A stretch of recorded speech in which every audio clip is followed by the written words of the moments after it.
కీర్తి లా classes కి అందరికి welcome అండి.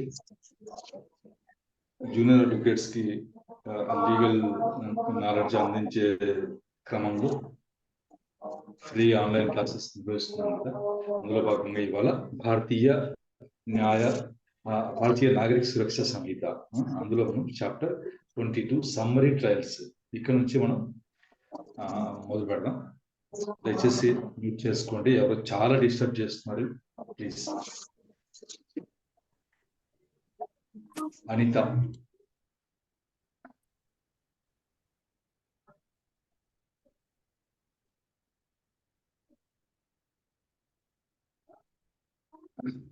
summary trials section 283 power to try summarily.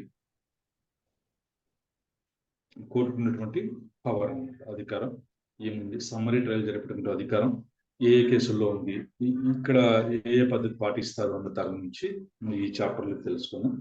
Not withstanding anything content in the Sanhita, ఈ సంహితలో ఏమి చెప్పబడి ఉన్నప్పటికీ any chief judicial magistrate, any magistrate of the first class shall try in a summary way all or any of the following offences. ఈ కింద చెప్పబడినటువంటి అన్ని నేరాలు కానీ ఏ నేరమైనా సరే సమ్మరీ వేలో విచారించవచ్చు, విచారించాలి అని చెప్పారు. షల్ అన్నారు కదా, ఖచ్చితంగా విచారించాలన్నమాట. ఇక్కడ మీకు షల్ అని వచ్చింది అంటే ఈ అఫెన్సెస్ వస్తే ఖచ్చితంగా అది సమ్మరీ ట్రయల్ ఉండాలండి. ఈ సమ్మరీ ట్రయల్ అంటే దాన్ని ఈజీగా మీకు గుర్తుపట్టాలంటే దానికి ఒక సపరేట్ నంబర్ ఇస్తారు. ఇప్పుడు సిసి అంటే calendar case, PRC preliminary registered case PRC, అవి ఎక్స్క్లూజివ్లీ ట్రైబల్ బై సమన్స్ ఇది సెషన్స్ కోర్టు ఉంటుంది, లేదు అంటే ఇంకా వేరే డిఫరెంట్ ఉంటుంది. కాకపోతే ఈ కోర్టులో అయితే జరగదు, మేజిస్ట్రేట్ కోర్టులో విచారణ జరగకుండా వేరే కోర్టుకు కమిట్ చేసేటువంటి దానికి మీకు పిఆర్సి నంబర్ ఇస్తారు ఇనిషియల్ గా. అది ఆ కోర్టుకు వెళ్ళిన తర్వాత ఆ కోర్టు వాళ్ళు సపరేట్ నంబర్ ఇస్తారు. ఇలాగే సిసి నంబరు కాకుండా ఎస్టిసి అని ఇస్తారు. ఎస్టిసి నంబర్, ఎస్టిసి అంటే summary trial case. Summary trial case summarily sir. ఒక్కసారి పిఆర్సి అంటే ప్రైమరీ రిజిస్టర్డ్ ప్రైమరీ కేసు. కాదమ్మా, కాదు కదా.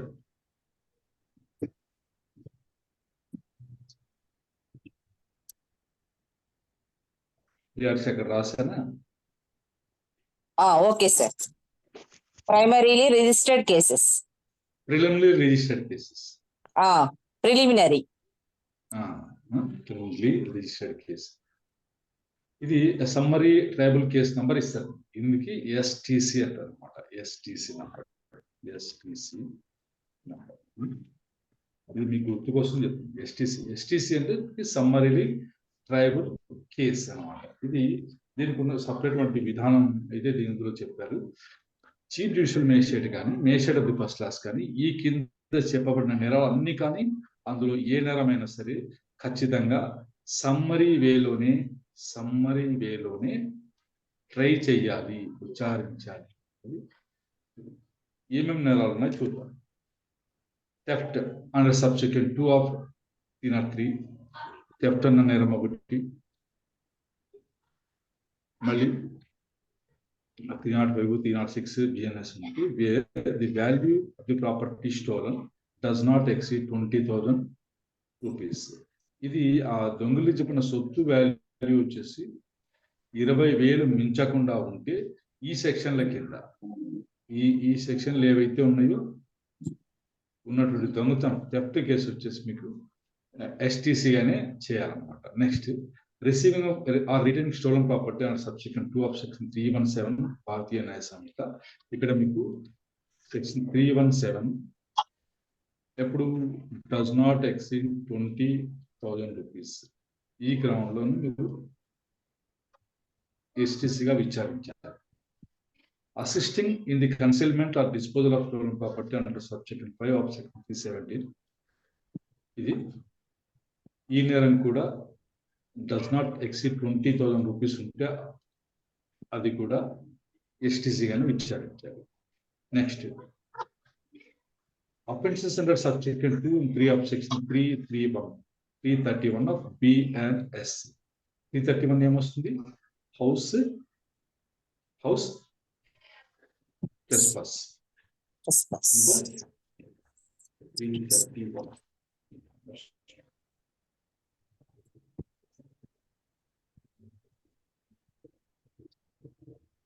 House trespass or house breaking, దానికి పనిష్మెంట్ అది కూడా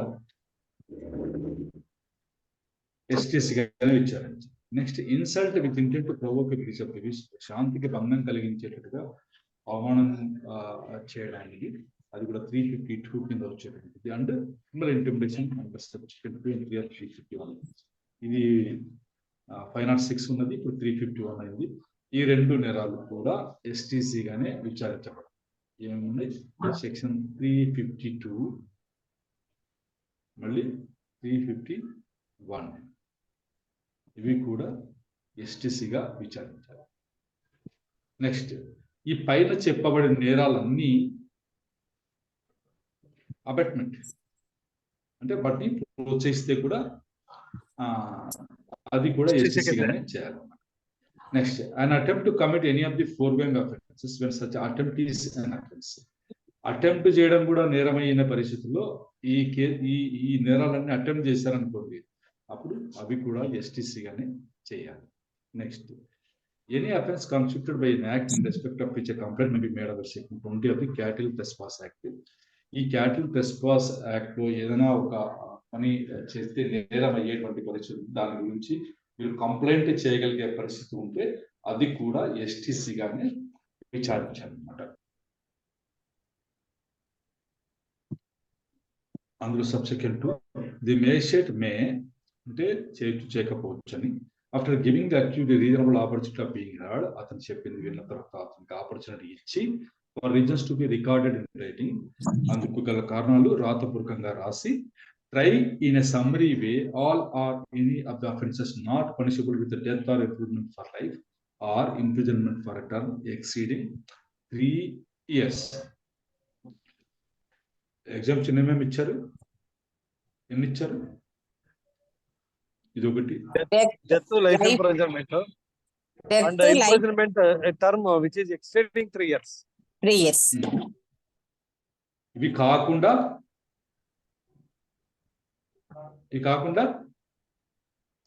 వేరే ఇంకేమన్నా మిగతావన్నీ try in summary way all or any of the offences ఉన్నారు కదా. ఇవి కాకుండా నాట్ పనిషబుల్ అని ఇక్కడ ఉన్నారు కదా, ఇది ఇంపార్టెంట్. వీటితో కాకుండా మిగతా అవన్నీ అంటే 3 years లోపల ఉన్నవి, మరి డెత్ ఇంప్రిజన్మెంట్ ఫర్ లైఫ్ కాకుండా ఉన్నవన్నీ మేజిస్ట్రేట్ గారు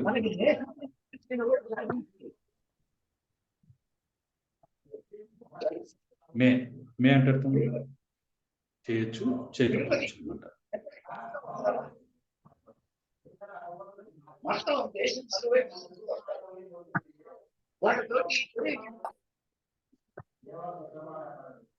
Provided that no appeal shall lie against the decision of the magistrate to try a case in a summary way under this subject.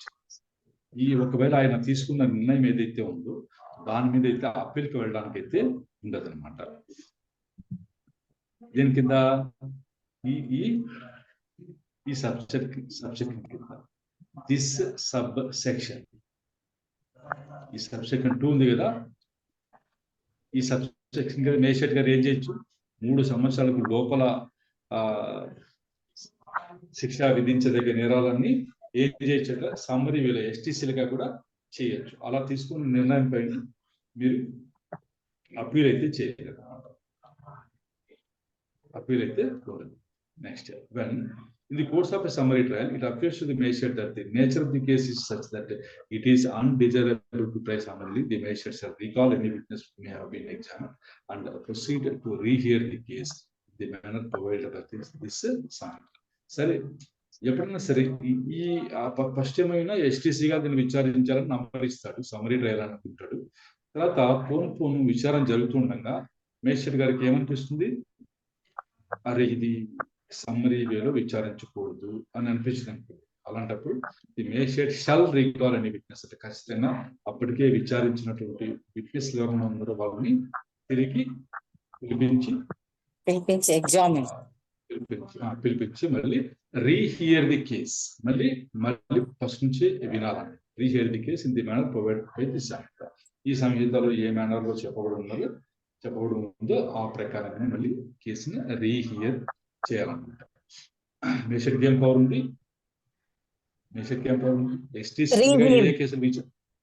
STCL గా ఏ కేసులు విచారించవచ్చు అంటే ఈ పైన సబ్సెక్షన్ 1 లో ఉన్నాయి మటుకి షల్, అంటే షల్ చూడండి, ఖచ్చితంగా చేసే తీరాలి. ఇవన్నీ 1 నుంచి ఇది ఉన్నాయి కదా, ఇవన్నీ 8 ఉన్నాయి, 8 రకాలు ఉన్నాయి. 8 రకాల విషయంలో ఇంకా వేరే ఆప్షన్ లేదానికి ఖచ్చితంగా ఇలా ఎస్టీసీలుగానే చేయాలి. ఈ విషయాలకు వస్తే మే ఆర్ మే నాట్, ఇక్కడ మే అన్నారు కదా, సబ్జెక్ట్ ఇది. అయితే అలా చేసే ముందు మనకి అక్యూజ్డ్కి ఒక ఆపర్చునిటీ అయితే ఇవ్వాలి. అది అతను ఏమైనా చెప్పుకునేది వినేటువంటి ఆపర్చునిటీ ఇచ్చి చేయాలి. ఈ 3 రకాలు అంటే death, imprisonment for life, imprisonment for return exceeding 3 years, వీటికి సంబంధించిన నేరాలు మినహాయించుకుని మిగతా అన్ని any all or any of the offences అని ఇక్కడ అన్నారు కదా, ఇవి సమ్మరీ వేలో ట్రయల్ అయితే జరపవచ్చు. ఇలా తీసుకున్నటువంటి ఈ సబ్సెక్షన్ 2 కింద తీసుకున్నటువంటి నిర్ణయం మీద అప్పీల్కి అయితే వెళ్ళడానికి అయితే లేదన్నమాట. ఒకవేళ మొదట సమ్మరీ ట్రయల్ జరపాలని అనుకుని జరుగుతూ ఉన్నాయి, కోర్స్ ఆఫ్ సమ్మరీ ట్రయల్ జరుగుతూ ఉంటాయి, మధ్యలో ఆయనకు అనిపించింది అనుకోండి, అరే ఇది సమ్మరీ వేలో చేయాల్సినటువంటి నేచర్ ఈ కేసుకి లేదు అని అనిపిస్తే మేజిస్ట్రేట్ అప్పటికే ఎవరైనా సాక్షి విచారించుకుంటే మళ్ళీ తిరిగి రీకాల్ చేయాలి. షల్ రీకాల్, ఖచ్చితంగా వాళ్ళని వెనక్కి పిలిపించి మళ్ళీ మామూలు పద్ధతిలోనే రీహియర్ ది కేసు, మళ్ళీ కేసు మొదటి నుంచి వినాలన్నమాట. ఇది 283 ఎవరెవరు చేస్తారనుకున్నాం మనం? Chief Judicial Magistrate of the first class. 283 కింద. 284 కింద అయితే మనకు 284 summary trial by magistrate of second class. ఇది వచ్చేసి మనకి magistrate of second class. The high court May confer on any magistrate invested with the powers of a magistrate of second class power to try summarily any offence which is punishable only with fine or with imprisonment for a term exceeding 6 months, not exceeding 6 months, with or without fine, and any abatement or an attempt to commit any such offences. ఇక్కడ ఎవరికైనా సరే ఏ magistrate కింద సరే magistrate of second class యొక్క powers ను high court confer చేయొచ్చు. దేనికోసము అంటే summary trial జరిపేదానికి. అవి ఏ నేరాలు అంటే Number 1.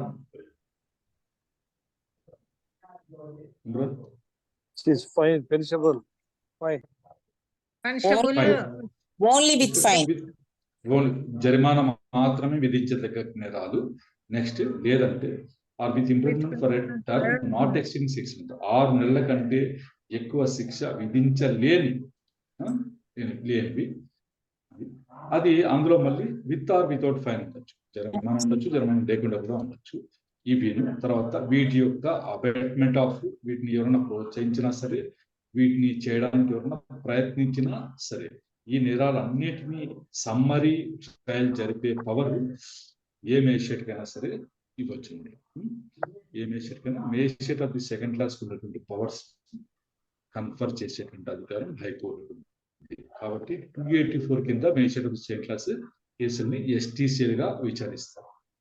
సరే, ఈ సమ్మరీ ట్రయల్ అంటున్నారు కదా, ఇందులో మనం పాటించేటువంటి పద్ధతి ఏది అని అన్నప్పుడు సెక్షన్ 285 కింద procedure for summary trials. Summary trial ఉండేటువంటి ప్రొసీజర్ ఏది అంటే, in trials under the chapter, ఈ చాప్టర్ కింద వచ్చేటువంటి విచారణ ట్రయల్స్ కి the procedure specified in the Sanhita, ఈ సంహితలో ఏదైతే నిర్దేశించబడిందో దేనికోసం, for the trial of summons case shall be followed except as hereinafter mentioned. ఈ రాబోయే సెక్షన్ లో చెప్పబడే విధం తప్ప మిగతా చోట్ల అంతా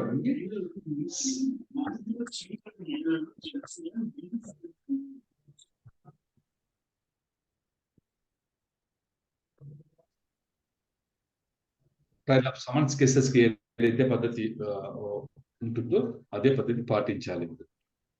సరే, దీని కింద no sentence of imprisonment for return extend 3 months shall be passed in the case of any conviction under the chapter. ఇంకొకటి సమ్మరీ ట్రయల్ అంటే శిక్ష ఎంతకు మించి పడదు? 2 years మించి పడదు. 6 months. 3 years మించి పడదు. ఇప్పుడు నేను చదివింది మీరు వినలా అయితే no sentence of imprisonment for return exceeding 3 months shall be passed అంటే 3 నెలలకు మించకుండా మాత్రమే శిక్ష విధించారు. 3 నెలల కంటే ఎక్కువ శిక్ష వేయడానికి లేదు ఈ చాప్టర్ కింద.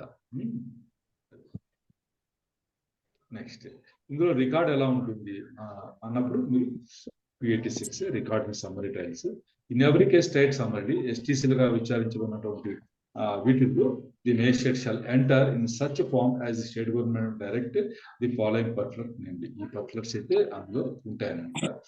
ఇది the serial number of the case, STC number, date of commission of ఏ రోజు నేరం జరిగింది, మరి complaint date of the reporter complaint, police station ఎప్పుడు రిపోర్ట్ ఇచ్చారు లేదా కోర్టులో ఎప్పుడు కంప్లైంట్ చేస్తారు అన్న డేట్, కంప్లైంట్ పేరు, మళ్ళీ వాళ్ళ ఫాదర్ పేరు, మళ్ళీ అడ్రస్ ఏదైనా ఉంటే రెసిడెన్స్ అది కూడా అందులో రాస్తారు. Next the offence complaint of and the offence if proved. ఏది ఏ నేరం గురించి ఫిర్యాదు వచ్చింది?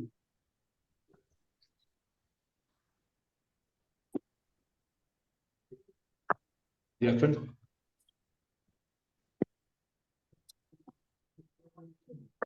complaint of on the offence if any proved, and in cases coming under clause 1, clause 2 or clause 3 of subsection 1 of 283, the value of the property in respect of the offence has been computed. పైన అనుకున్నాం కదా value 20,000 rupees అని అనుకున్నాం కదా మించకూడదని. అప్పుడైనా సరే మొత్తం మీద వాల్యూ ఎంత ఉంది అన్నది కూడా అందులో రాయాలి. అఫెన్స్ యొక్క సెక్షన్ అవి రాస్తారు. తర్వాత the plea of the accused and his examination depending. Accused ఏమన్నాడు అడుగుతాడు కదా, దయచేసి మీకు చేతులు ఎత్తి ముక్తాను, మ్యూట్ చేసుకోండి please.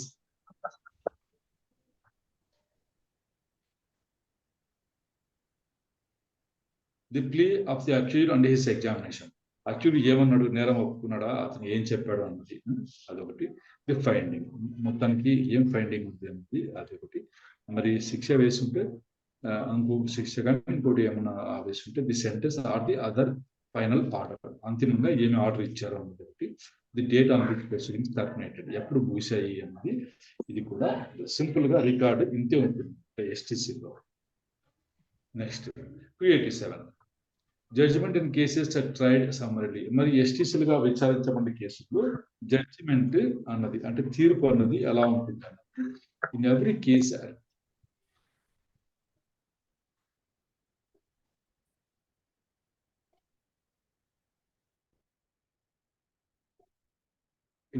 tried summarily in which the accused does not plead guilty. మరి నేరం ఒప్పుకునేటువంటి దీంట్లో అన్ని కేసుల్లో the magistrate shall record the substance of the evidence and judgment containing the brief statement of the reasons for the finding. చాలా simple గా ఉంటుంది. Substance మాత్రం రాస్తారు, ఎవిడెన్స్ యొక్క సబ్స్టాన్స్ మాత్రం ఆ సారాంశం మటుకు రాస్తారు. మరి ఒక జడ్జిమెంట్ అందులో ఏముంటుంది, brief statement of the reasons for the finding. ఆయన ఆ ముద్దాన్ని విడిచిపెట్టాడా, శిక్ష వేసాడా, అందుకు కారణాలు ఏదైతే ఉందో అవి వాటి యొక్క బ్రీఫ్ స్టేట్మెంట్ అయితే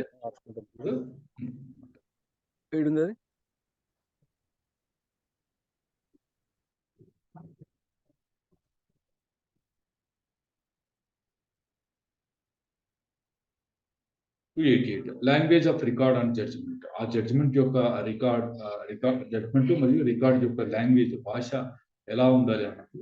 every such record and judgment shall be written in the language of the court. Court యొక్క లాంగ్వేజ్ లోనే ఇది రికార్డు జడ్జిమెంట్ రాయబడాలన్నమాట. The High Court may authorize any magistrate employed to try offences summarily to prepare the aforesaid record or judgment or both by means of an officer appointed by the chief judicial magistrate, and the record or judgment so prepared shall be signed by such a magistrate. మరి ఇది కూడా high court ఇంకొక officer ఎవరన్నా సరే ఈ రెండు తయారు చేయడానికి ఒక ఆఫీసర్ కూడా అపాయింట్ చేయొచ్చుట సిజేఎం గారు.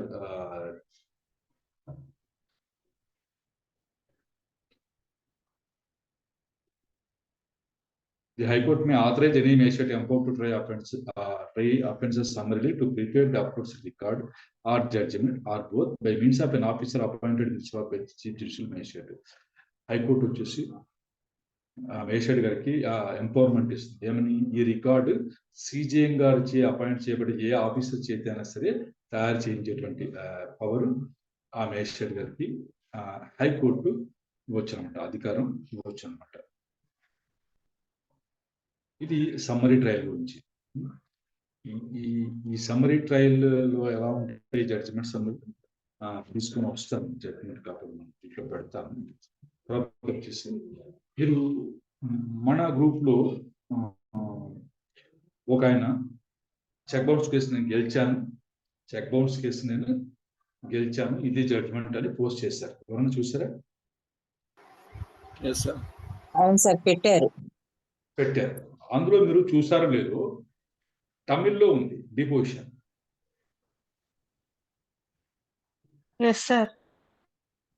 గమనించారమ్మా?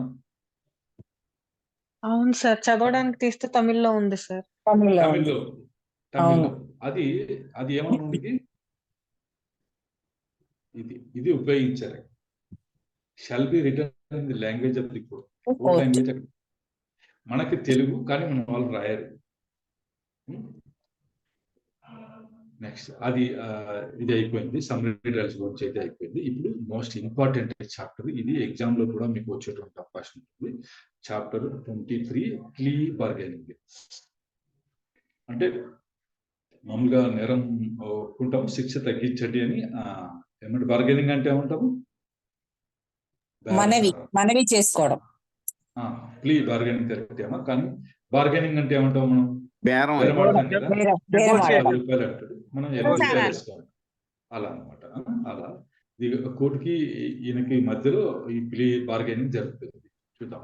ఇది పర్టికులర్ గా కొన్ని రకాలైన నేరాలకు మాత్రమే ఈ అవకాశం ఉంటుంది. అది ఏంటి అన్నది అంటే ఈ చాప్టర్ వేటికి అప్లై అవుతుంది, అప్లికేషన్ చాప్టర్ అని చెప్పేసి ఇచ్చారు కదా, 289. This chapter shall apply in respect of an accused against whom ఈ కేసులో ఉన్న ముద్దాయికి మాత్రమే వర్తిస్తాయట. చూద్దాం.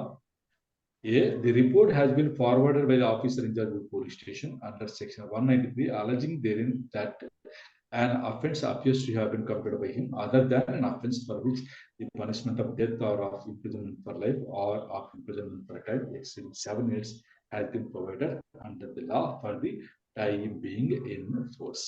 Yes. Other than an offence for which the punishment of death or of imprisonment life or imprisonment for a term exceeding 7 years. ఎన్ని రకాల నేరాలు ఉన్నాయి ఇక్కడ? 3 రకాలు. Death, imprisonment for life, imprisonment for a term exceeding 7 years. 7 సంవత్సరాల కంటే ఎక్కువవి, మరణశిక్ష, యావజ్జీవ శిక్ష. ఇవి కాకుండా మిగతా నేరాలు. అదర్ దాన్ అన్నారు దగ్గర, ఇది ముఖ్యం. ఈ ముద్ద ఈ నేరాలు కమిట్ చేశాడని చెప్పేసి ఒక officer in charge of police station మీకు రిపోర్ట్ సబ్మిట్ చేసి ఉన్నారు. అంటే చార్ట్ షీట్ వేసి ఉండాలన్నమాట. అది ఆర్ లేదంటే a magistrate has taken cognizance of an offence on complaint other than an offence for which punishment of death, imprisonment, life, imprisonment for term exceeding 7 years has been provided under the law of the time courts. ఈ నేరం police report ద్వారా వచ్చినా సరే magistrate స్వయంగా cognizance తీసుకుంటారు కదా. Complaint, private complaint అంటుంటారు, దానిపైన ఆ కాగ్నిజెన్స్ తీసుకున్న విషయంలో అయినా సరే నేరాలు మటుకు 3 రకాలే ఉంటాయి. Death, imprisonment for life, imprisonment for term exceeding 7 years. వీటికి సంబంధించి ఈ నేరాలు మాత్రమే ఈ ప్లీ బార్గెనింగ్ ఉంటుంది. ఏం చేయాలంటున్నారు? కండిషన్ ఏమన్నది? ఇది ఉండాలి, చార్జ్ షీట్ అని ఉండాలి పోలీసు నుంచి, మరి మేజిస్ట్రేట్ కంప్లైంట్ అన్న వచ్చి ఉండాలి. ఈ రెండు ఉంటూ ఇంకా ఏముండాలి?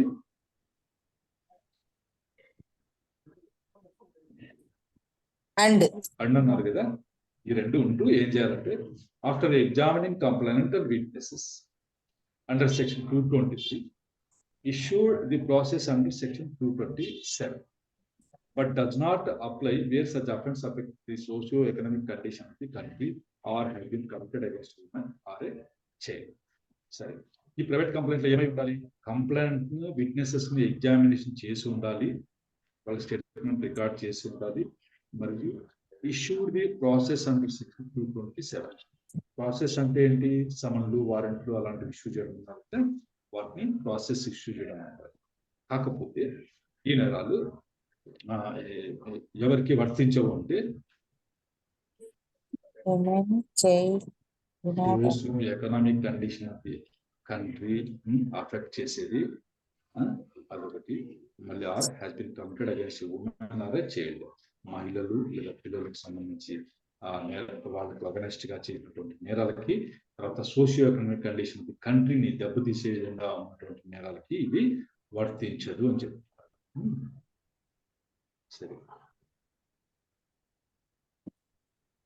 for the purposes of subsection 1, the central government shall by notification determine the offences under the law for the time being in force, which shall be the offences affecting the socio-economic condition of the country. ఇది central government ఒక notification ఇవ్వడం ద్వారా ఏ నేరాలు దీనికి ఎందుకు వస్తాయి, socio economic condition కంట్రీని affect చేసే నేరాలకి ఎందుకు వస్తాయి అన్నది సెంట్రల్ గవర్నమెంట్ ఒక నోటిఫికేషన్ ఇష్యూ చేయడం ద్వారా నిర్ణయిస్తుంది. అయిందా? ఒక్క నిమిషం.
మీకు కనబడుతుందా స్క్రీన్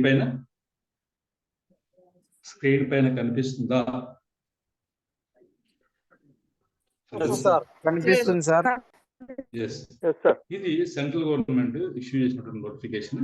ది సెంట్రల్ గవర్నమెంట్ ఇక్కడ ఏం చేస్తారు చూడండి. Central government has by standing order ఇచ్చారు కదా 2006 డిటర్మిన్డ్ ది అఫెన్సెస్, ఈ మాట అక్కడ వస్తుంది కదా, determine the offences under the following laws for the time being in force, which shall be the offences of affecting the socio-economic conditions of the country for the purposes of section 1 of section 265A.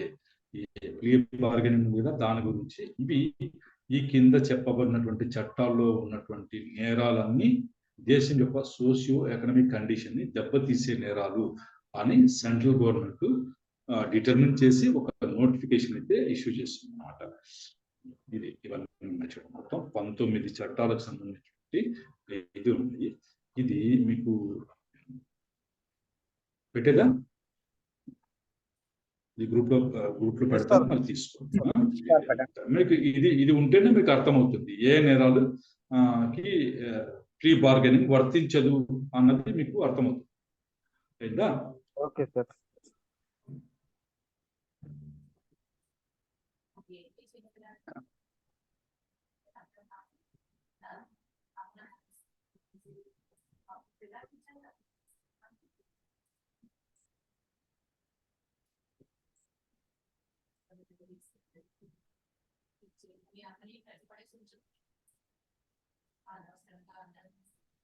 Next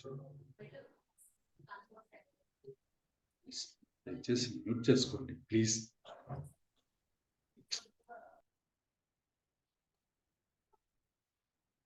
ఇక్కడ రాశారు కదా, మీకు ఇదే అక్కడ ఇది ఉంటుంది కదా.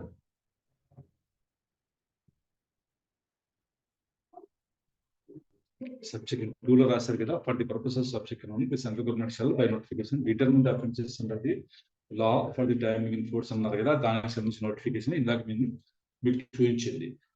ఆ చట్టాల్లో ఏ నేరాలైనా సరే ఉంటే మీకు ఈ ప్లీ బార్గెనింగ్ ఇది వర్తించదు అనేది గుర్తుపెట్టుకో. అయిందా? మరి ఉమెన్ చైల్డ్ కూడా వర్తించచ్చు. ఉమెన్ చైల్డ్కి అగెన్స్ట్ గా ఏ నేరం ఉన్నా సరే ప్లీ బార్గెనింగ్ వర్తించదు. Next application for plea bargaining 90. A person accused of an offence may file an application for plea bargaining within a period of 30 days from the date of framing charges in the court in which such offence is pending for trial. ఎప్పటి నుంచి 30 రోజుల లోపల application పెట్టుకోవాలి? Charges frame అయినప్పటి నుంచి ఎన్ని రోజులు? 30 days. 30 days. 30 days plea bargaining కోసం అప్లికేషన్ పెట్టుకోవచ్చు. అప్లికేషన్ లో ఏముండాలి?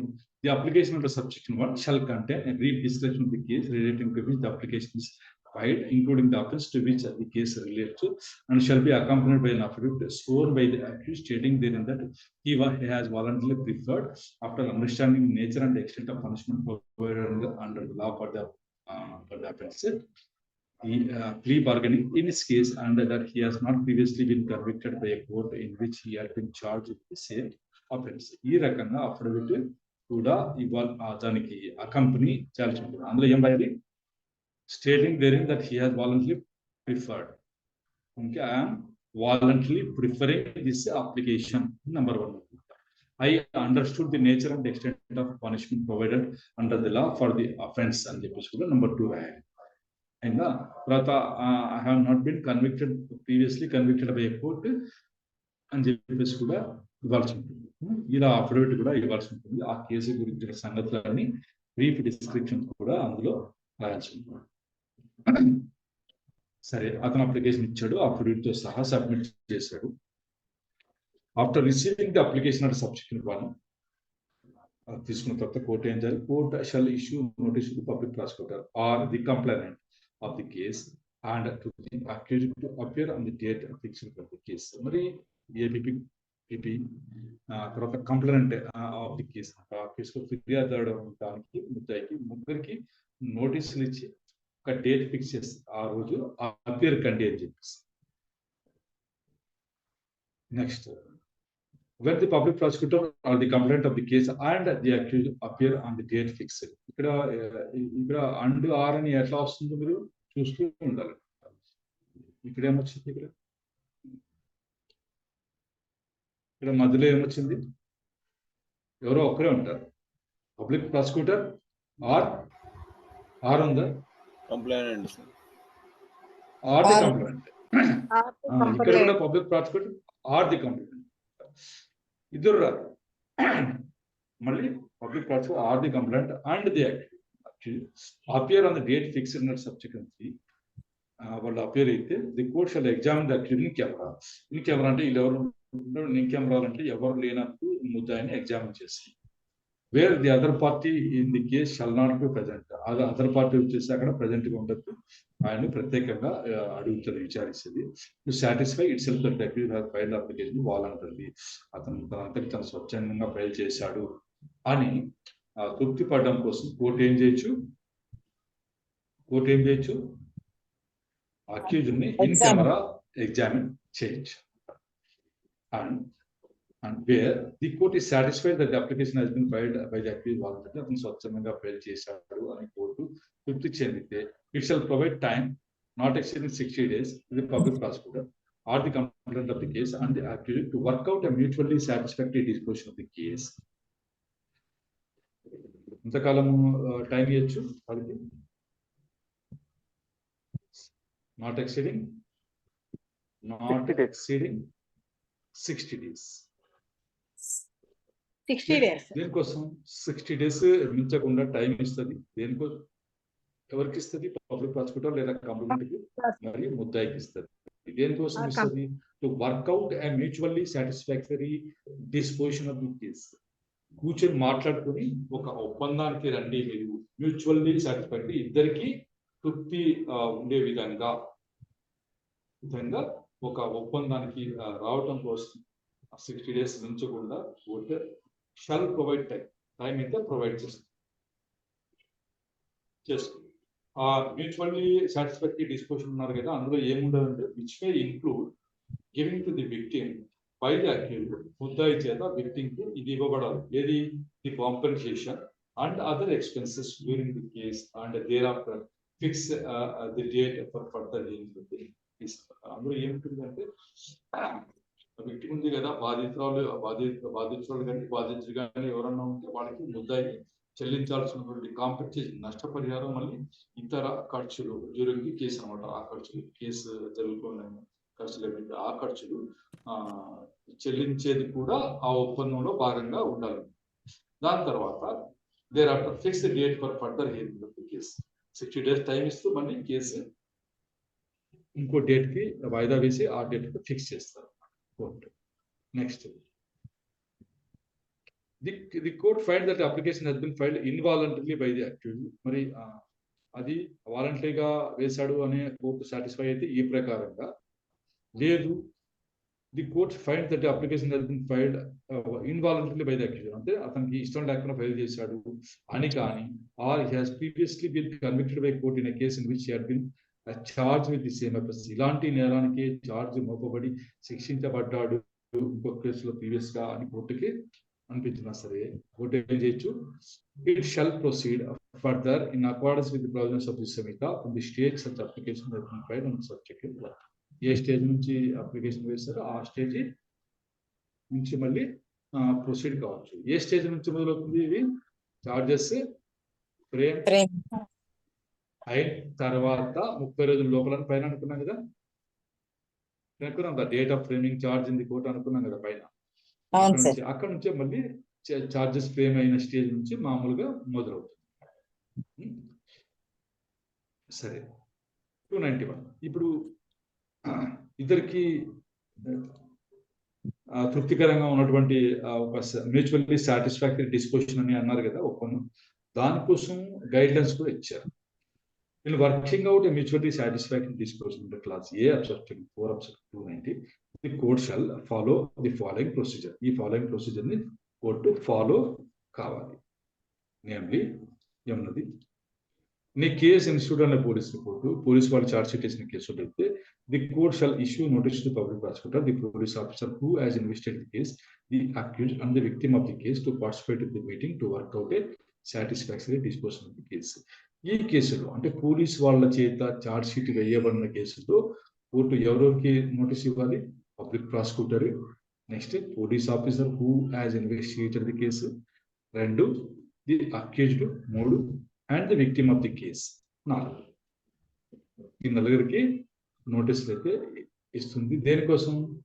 To participate in the meeting, మీరంతా కూర్చొని మాట్లాడుకోండి అని చెప్పేసి దానికోసం నోటీస్ ఇవ్వాలన్నమాట నలుగురికి. Provided that throughout such process of working out a satisfactory disposition of the case, ఈ ప్రాసెస్ లో మొత్తం మీద it shall be the duty of the court, court యొక్క డ్యూటీ ఏంటంటే to ensure that the entire process is completely completed voluntarily by the parties participating in the meeting.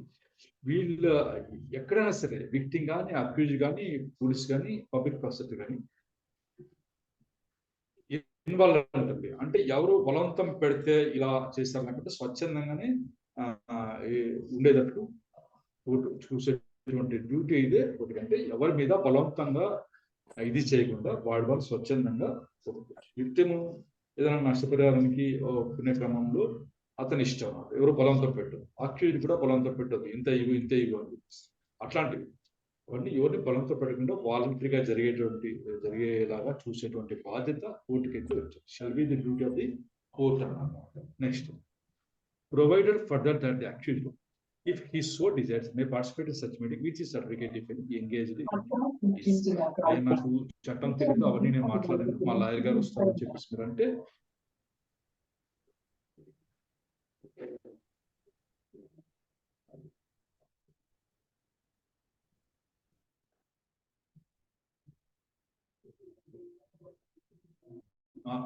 అతను కాకుండా advocate కూడా పిలుచుకొచ్చుకోవచ్చు.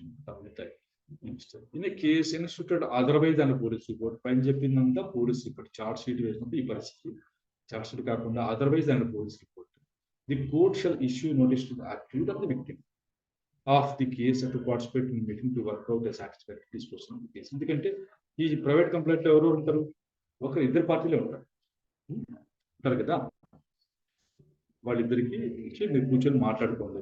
ఇక్కడ కూడా ఈ ప్రాసెస్ అంతా completed voluntarily by the parties participating the meeting. Meeting లో పాల్గొనే వాళ్ళు స్వచ్ఛందంగానే చేసేట్లుగా చూడాల్సిన బాధ్యత ఒకటి ఉంది. ఇందులో provided that if the victim of the case or the accused so desires, victim కానీ అక్యూజ్డ్ కానీ వాళ్ళు కావాలనుకుంటే అడ్వకేట్ ద్వారా కూడా రావచ్చు, అంటే అడ్వకేట్ ని కూడా వాళ్ళు తెచ్చుకోవచ్చు.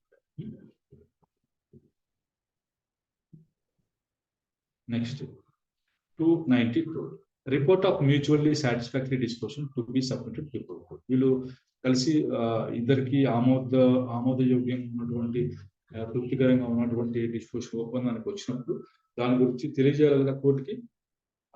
Where in a meeting under section 291 a satisfactory disposition of the case has been worked out,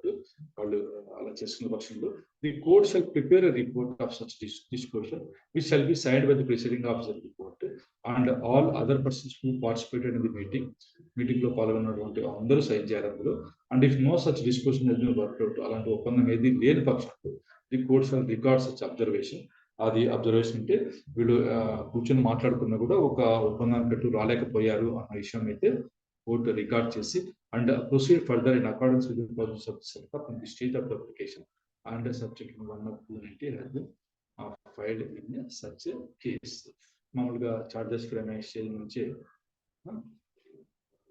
మళ్ళీ యథావిధిగా ప్రొసీడ్ కావచ్చు, ఈ సంహిత ప్రాసెస్ ప్రకారం కావచ్చు. ఒకవేళ డిస్పోజల్ వర్కౌట్ కాకపోతే, వర్కౌట్ అయితే అది అందరూ సైన్ చేస్తారు. ఆ ప్రిసైడింగ్ ఆఫీసర్ పిఓ అంటారు కదా, పిఓ అంటారు చూడండి. పిఓ అంటే నథింగ్ బట్ జడ్జి అనమాట. ఆ కోర్టు యొక్క ప్రిసైడింగ్ ఆఫీసర్, ఆయన మేజిస్ట్రేట్ కావచ్చు, జడ్జి కూడా కావచ్చు అనమాట.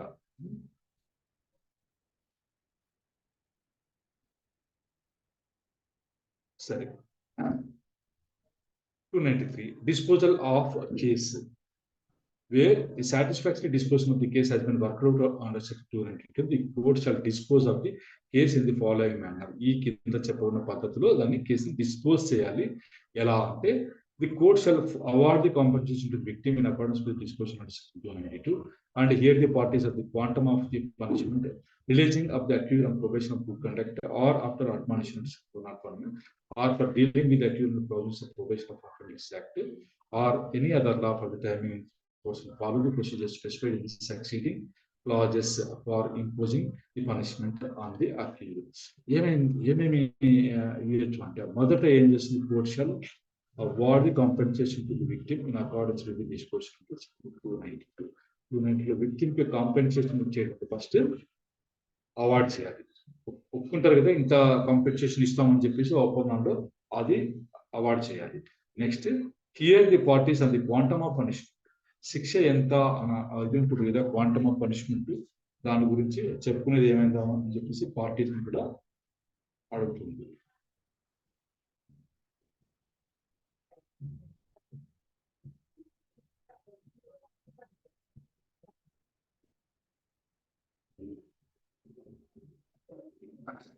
ఏ విషయాల గురించి అడుగుతుంది?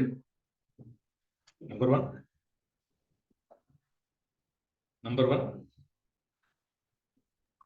Quantum of Quantum the of the punishment. punishment.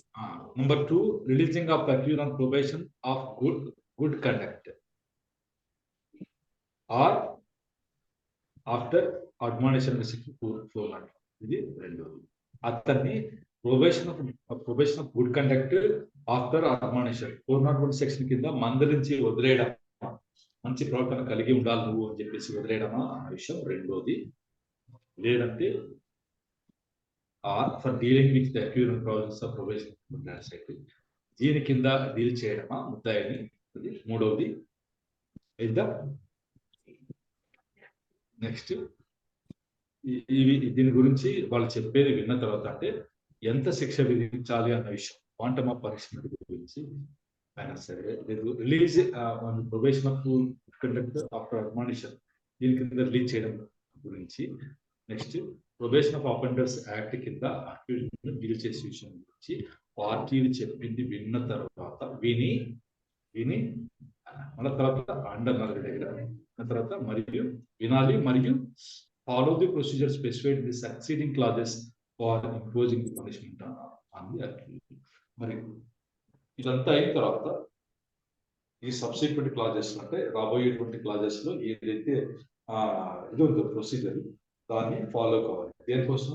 Imposing the punishment on the ముద్దాయి మీద పనిష్మెంట్ ఇంపోజ్ చేయడానికి కోసం కింద చెప్పబడినటువంటి ప్రొసీజర్ ని ఫాలో కావాలి. దీనికంటే ముందు ఏం చేయాలి? ఫస్ట్ విక్టిమ్ కి కాంపెన్సేషన్ అవార్డ్ చేయాలి. నెక్స్ట్ పార్టీస్ వినాలి, పార్టీస్ చెప్పేది వినాలి. పార్టీస్ అంటే ఏంటి? పార్టీస్ అంటే కంప్లైంట్, విక్టిమ్, పబ్లిక్ ప్రాసిక్యూటర్ అంతా ఉంటుంది, వీళ్ళంతా పార్టీస్. వీళ్ళ చెత్త చెప్పేది వినాలి. దేని గురించి? ఎంత శిక్ష విధించాలి, క్వాంటమ్ ఆఫ్ పనిష్మెంట్ ఏంటి, సరే ఏదైనా ప్రొబేషన్ ఆఫ్ గుడ్ కండక్ట్ మందలించి వదిలేసే విషయమా అన్న గురించి వినాలి. Next probation of offenders act కింద ముద్దాయిని డీల్ చేయొచ్చా అనే విషయం వాళ్ళు చెప్పింది విని మరియు వాడికి శిక్ష విధించేటువంటి క్రమంలో రాబోయేటువంటి క్లాజెస్ ఏదైతే ఉందో కింద వాటిలో ఉన్నటువంటి ప్రొసీజర్ ఫాలో కావాలని చెప్తున్నారు. ఏది ఉంది ప్రొసీజర్ అనుకున్నాం. After hearing the parties and clause A, if the court is of the view that 401 that section 401 or the provisions of the Provision of Act or removal of the are attracted in the case of the accused, it may release the accused on probation or provide the benefit of any such a law. ఒకవేళ వాళ్ళు చెప్పింది విన్న తర్వాత ఈ ముద్దాయి యొక్క case వీటి కిందికి వస్తుంది. ఇది ఈ 401 Provisions of the Provision of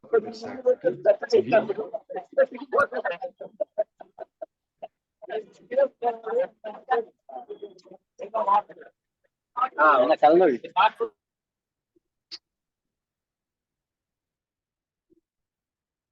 ఈ ముద్దాయి యొక్క కేసుకి ఈ ప్రాజెక్ట్స్ అట్రాక్ట్ అవుతాయి అన్నప్పుడు కోర్టు ఏం చేయొచ్చు?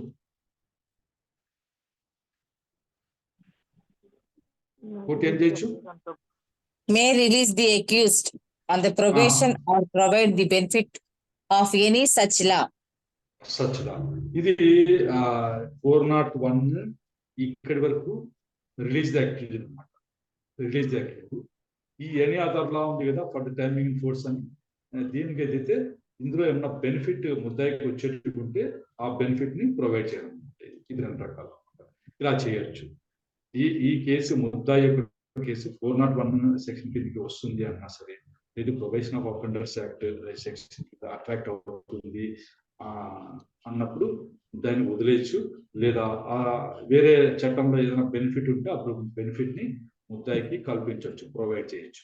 నెక్స్ట్ ఇది క్లాజ్ ఏ గురించి మనం మాట్లాడు. క్లాజ్ ఏ పైన క్లాజ్ ఏ ఉంది కదా, ఇక్కడ clause A. Next after hearing the parties under clause B, the court finds that minimum punishment has been provided under the law for the offense committed by the accused. It may sentence the accused to off of such minimum punishment, and where the accused is a first-time offender and has not been convicted of any offense in the past, it may sentence the accused to 1/4 of such minimum punishment. Minimum punishment ఏంటి? ఎక్కడైనా ఏ నేరానికైనా సరే not less than అని రాస్తుంటారు punishment.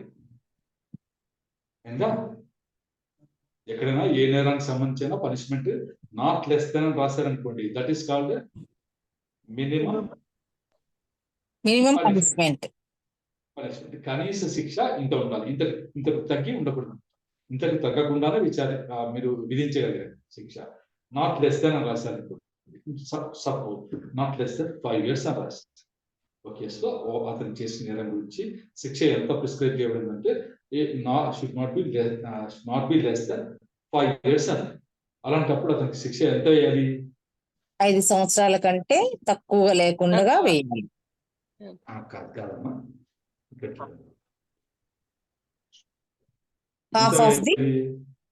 Half of the such minimum punishment.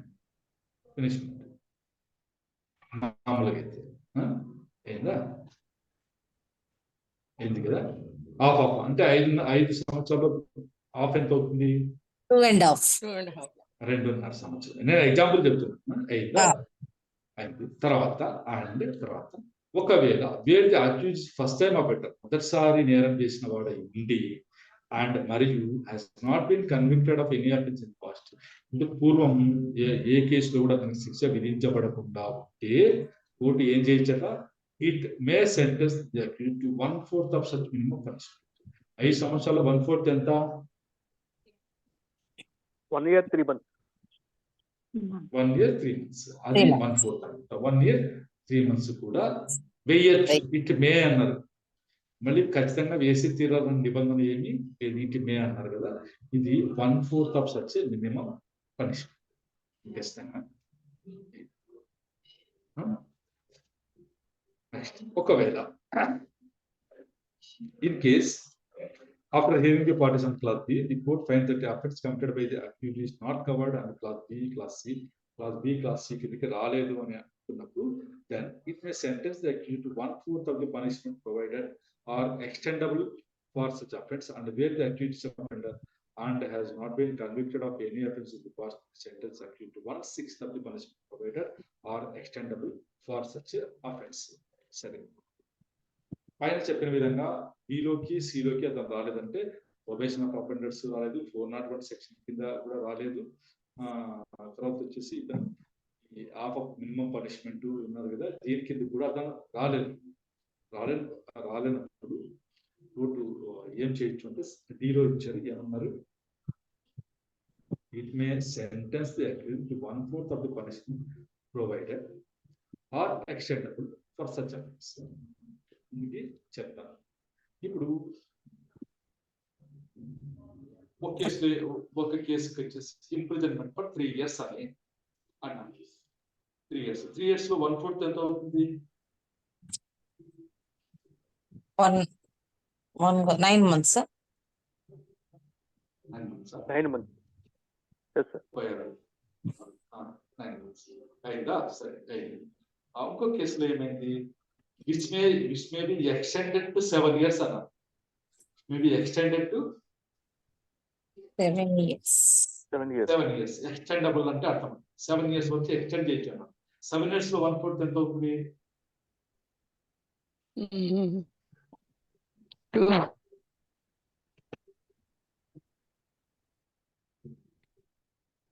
7 years లో 1/4 ఎంత అవుతుంది?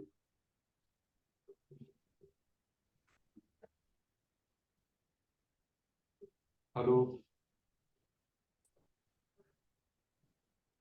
21 months, sir. అది అలా కూడా వేయచ్చు. మరియు first time offender, first time అఫెండరే లేదు, మరియు శిక్ష కూడా ఇంతకు ముందు పడలేదు. అలాంటప్పుడు 1/6 of the punishment provided or extendable. 1/6 of the punishment provided అంటే 3 సంవత్సరాలు అనుకున్నాం కదా, 3 సంవత్సరాలు తెలిసి. సో 1/6 ఎంత అవుతుంది? 6 months. 6 months, sir. 6 months. 7 years లో 1/6 ఎంత అవుతుంది?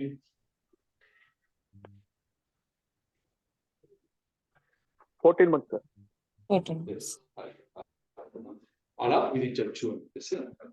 ఇక్కడ మీకు రెండు రకాలైనటువంటి ఇది ఉంది శిక్షలు. ఒకటి ప్రొవైడెడ్ ఒకటి, ఇంకొకటి extendable. extendable. ఎక్స్టెండబుల్. సరే, ఇంకా మీకు బాగా అర్థమయ్యేటట్టు చూద్దాము. ఒక్క నిమిషం. ఇక్కడ ఏం ప్రొవైడ్ చేయబడింది? 3 years. 3 years ని ప్రొవైడ్ చేశారు అంటే అది ఫిక్స్ చేశారు, అయింది కదా.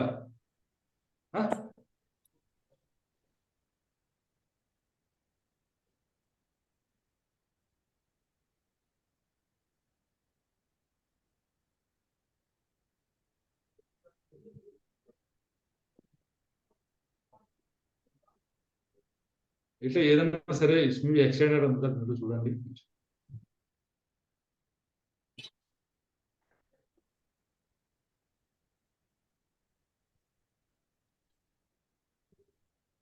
ఐపీసీ తీస్తే తెలిసిపోతుంది. తీస్తారా?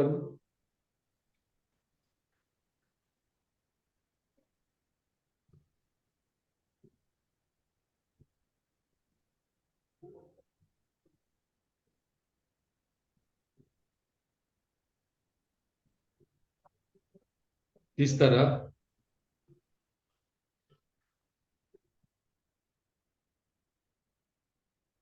Number check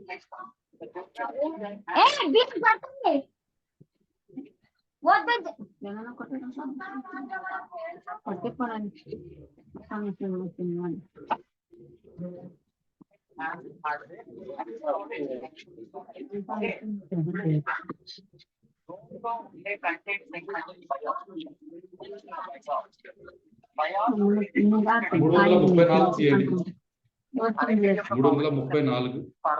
334 sir. 334 మా భారతీయ నివాసం మీద.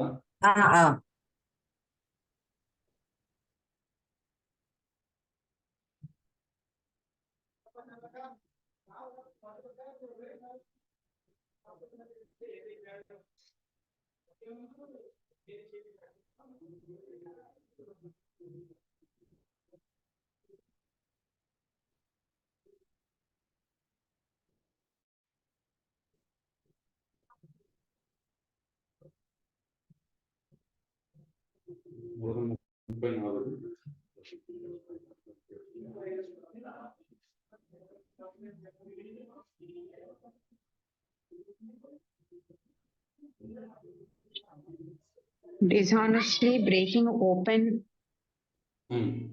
రిసెప్టబుల్ కంటైనింగ్ property. ప్రాపర్టీ అందులో పనిష్మెంట్ ఎంతవరకు ఇచ్చారు? మరి అక్కడ చూడండి, పనిష్మెంట్ ఎంత ఇచ్చారు?